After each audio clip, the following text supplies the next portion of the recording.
Gameranx presents the 10 best new stealth games of 2015. If you love sneaking around stuff, this is the list for you. Now listen, not all of the games on this list are currently released, but you should know that these are definitely the best stealth games worth playing this year regardless. So let's get started off with number 10. Republique Remastered is a consoleized and PC version of the stealth action iOS and Android game that released last year. It looks great, and it takes place in a 1984-esque dystopian future in which you control the main character sneaking around through issuing her commands. You're actually looking at her through security cameras. You're not actually controlling her. And it's a very interesting take on the stealth genre. I'm totally into it. At number 9, we have Invisible Inc. Invisible Inc. is interesting because it's a top-down strategy turn-based stealth game. At first, it feels like your average turn-based strategy, but it's actually just really good because the stealth aspect of it just makes it that much more satisfying. It's highly strategic and the tactics just get so good. The campaign isn't too long, but it warrants multiple replays because it's just that much fun.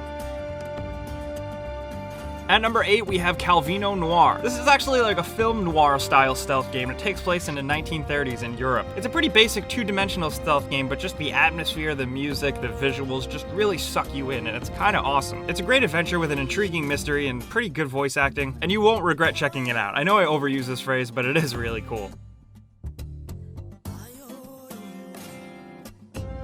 And at number 7, we have This War of Mine. This War of Mine is tricky because it came out for PC in 2014, and it releases for PS4 and Xbox One in 2016. But it does have a mobile release in 2015. It's really kind of awesome, but just be warned, it's really sad and depressing. It's less stealth game and more of just a realistic survival war simulator. And you basically just have to survive, sneak around soldiers, live in blown out buildings, search for food and survival supplies. It's a really dire game, but it's a good experience that will definitely keep you hooked throughout the entire game. This War of Mine really works because it doesn't just give you cutscenes and music and dialogue to make you feel emotions about war. It makes you just really experience all the difficulties of it through gameplay, and that's where it works the most, and that's why it's on our list.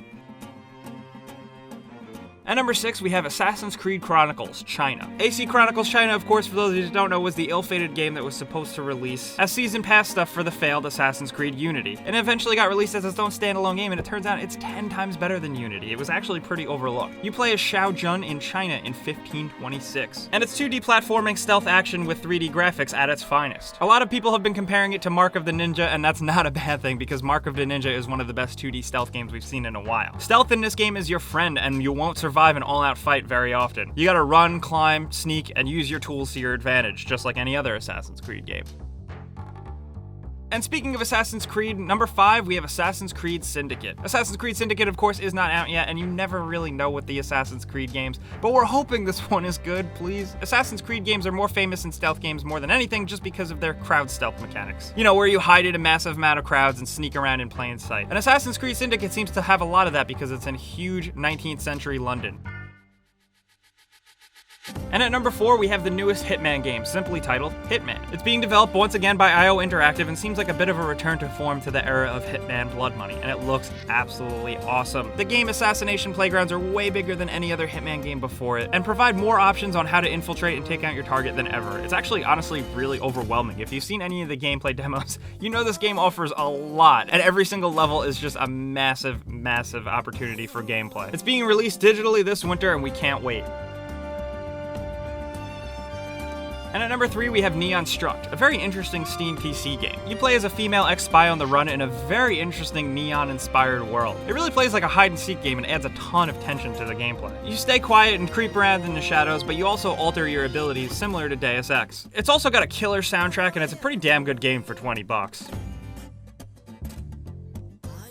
At number 2, we have Volume. Volume is the long-awaited game by the creator of Thomas Was Alone, and it definitely stands up to the hype and the anticipation. Volume is a great stealth game with gameplay inspired by the original Metal Gear Solid on PlayStation 1. And that's definitely a cool thing. You creep around guards and do your thing. But what it does take also from Metal Gear Solid is the fact that it has a surprisingly deep and complex story. Also, not to mention the fact that Andy Serkis is in the game. That's pretty cool. It's a stealth game where the story I actually really care about. And at number 1, speaking of stories I really care about, Metal Gear Solid 5: The Phantom Pain. Of course, this is on our list because honestly, it's one of the best stealth games to come out this year, if not in quite a while. You know, criticisms about this game's story or whatever aside, the open world stealth gameplay is just so damn good and it's really addictive. If you haven't played Metal Gear Solid 5: The Phantom Pain yet, you should maybe check it out if you like stealth games, because while it does throw it in the open world, it really just works. It's well thought out and it's a great game to play. You'll be playing it for a while. So guys, those are the best new stealth games worth playing or checking out in 2015. We've also got a few bonus games on our list, including The Swindle, Ronin, and AV. If you got any other ones you can recommend, be it on iPhone, iOS, PC, or console, let us know in the comments below because we all want to play these things. And if you did learn about a new game or two, definitely click the like button because that helps us out. But subscribing is the absolute best thing you can do because we put out videos like this every single day if you're new. But thanks for watching, and we'll see you guys next time.